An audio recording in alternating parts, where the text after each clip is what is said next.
Hello, hello. I am back to help you do this thing called life. And I don't know why I laugh every time I say I am back. Maybe it's because I still can't believe I'm back every day. I don't know, y'all, but I am back to help you do this thing called life. Um, so just now, as I was looking over the lesson for today,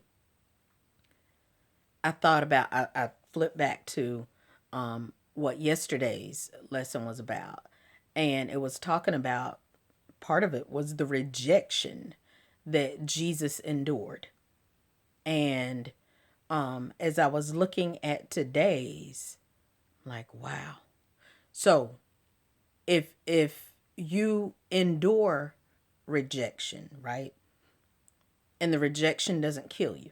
If you outlast the rejection, then you are anointed for who? Rejects. Look, and if you're offended by being called a reject, you're not delivered yet. Because when you get delivered, you will understand that you were a reject and you're okay with it. You embrace it because guess what? You know you've been called to people who have been rejected. So that's kind of the basis of today's lesson. It comes from Matthew 9:27 through 32, right?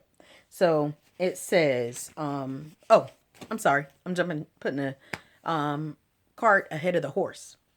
So for those of you who are just joining us, we are talking about the humanity of Jesus, his emotions, his temptations, like just how he felt, how he dealt with things, what he did to win, because he came to the earth to save us, but he walked our walks, so to speak. He was tempted, lust of the flesh, lust of the eyes, pride of life. He was tempted on all points, but without sin. Okay? So we're getting our lessons from him. We're taking our cues from him so that we know how to win at this thing called life. All right? So, verse 27 says, "And when Jesus departed thence, two blind men followed him, crying and saying, Thou son of David, have mercy on us. And when he was come into the house, the blind men came to him. And Jesus saith unto them, Believe ye that I am able to do this? They said unto him, Yea, Lord. Then touched he their eyes, saying, According to your faith, be it unto you. And their eyes were opened. And Jesus straitly charged them, saying, See that no man know it. But they, when they were departed, spread abroad his fame in all that country. As they went out, behold, they brought to him a dumb man, dumb meaning can't speak, a dumb man possessed with a devil. And when the devil was cast out, the dumb spake. And the multitudes marveled, saying, It was never so seen in Israel. So I got some points here, right? So, can you imagine what it was like to be connected to Jesus? Hope I can see with these glasses off. Can you imagine what it was like to let Jesus crash on your couch, or to let him come live with you for a season? Can you imagine? People just walking up in your house, because in in the scripture it says they were following him. Jesus kept going, and when he got in the house, they went in the house behind him. Who you? Where you going? Can you imagine? Do you know the demand that was on Jesus's life? So people coming in and out the house, they interrupting dinner. Remember when Mary came and anointed his feet with oil and all that? They were getting ready for dinner. All kind of stuff happening. Tearing up your house. Remember when the men came and tore the roof off the house to let their friend down in there for Jesus to heal them? Like literally. Can you imagine? Somebody literally, you sitting in the house, all of a sudden the roof coming off. These people were desperate. They were desperate. And so they came to the one that they heard could help them. But can you imagine? And I mean, I've heard my pastor say sometimes how, the disciples would be like, don't bother the master. Get out the way. They ain't here to see you. But can you imagine being a part of Jesus's posse? Like, yo, Jay, you really about to do this, man? You know what they gonna be saying? Like, can you imagine how his friends were? Jay, man, we love you and all, but every day we gotta go through this. At times responsible for feeding them. I ain't talking about 2 or 3. Y'all know how it is when you have a guest that invites other people, or that they come when they know this person is in town, and you talking about fixing dinner for 2 or 3 more. 5,000 one time, 3,000 another time, besides the women and children. Okay. I told y'all Jesus, he drew the rejects, right? So blind, deaf, crippled, crazy, and demon possessed. All right, so let's take it 2020. There's a visiting minister in town, and he's staying with you. And here comes somebody demon possessed through your door. Dumb, can't talk. So that they probably just making noises. And they roll up in your house. What you thinking? Huh? What you thinking? So, but it was the nature of his ministry. That's what it called for. So do you realize that it costs to be connected to somebody that's an answer? To be connected to a dreamer. To be connected to somebody that's called to the people. Because it's one thing, it's a lot to be connected to a dreamer. But let's say it's a dreamer who works with technology. A dreamer who works with some inanimate object, right? Maybe even a writer, but imagine the person that you're connected to being called to people that really need them. That's a whole different ball game. Being connected to the called is an inconvenient truth. Your life is not regular. It's not usual. It's not uninterrupted. Okay, I keep looking down because I'm trying to make sure I don't run out of time. That I don't run out of time. Being connected to the call means being inconvenienced. It means being guilty by association. Are you willing to pay the price of being connected to the called?